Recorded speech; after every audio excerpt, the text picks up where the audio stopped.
Using RV Digestate Plus is pretty simple, but I'm gonna walk you through the steps so you make sure you get it done right the first time. So the first step is you wanna dump your black tank.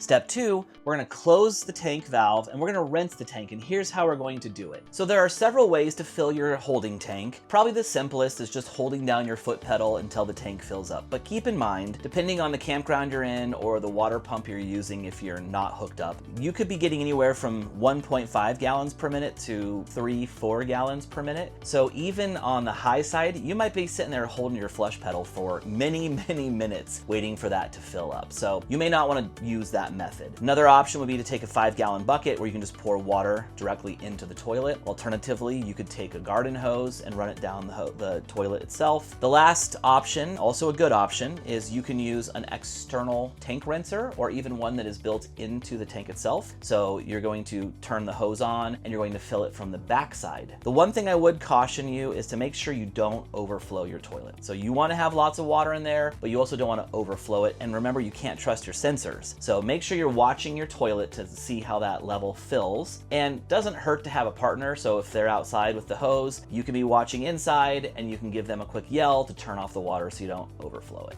Once you start seeing it backing up, now you know your tank is full. Now we're gonna head back outside and we're going to open our valve again and dump our tank. The purpose of this is we want to make sure that any leftover holding tank treatments that you might have been using before get fully rinsed out so they don't counteract RV Digestate Plus. Now we're gonna go ahead and close our black tank and head back inside to the RV.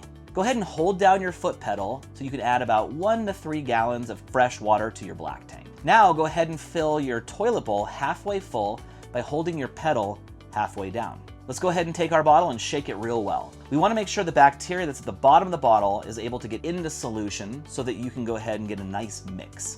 Now go ahead and pour 2 ounces into the toilet bowl. If this is your first time using RV Digestate, we recommend 4 ounces. Again, this is because we want to make sure that we're not being counteracted by any of the previous tank treatments you had in your tank before using RV Digestate Plus. Now go ahead and flush it down into the tank. Now go ahead and fill your bowl halfway, again, by holding your foot pedal down. Keep in mind, the reason we do this is because by putting some water in the bowl, you're creating a vapor barrier. So if there are any smells inside the tank, they're not going to seep up into your RV.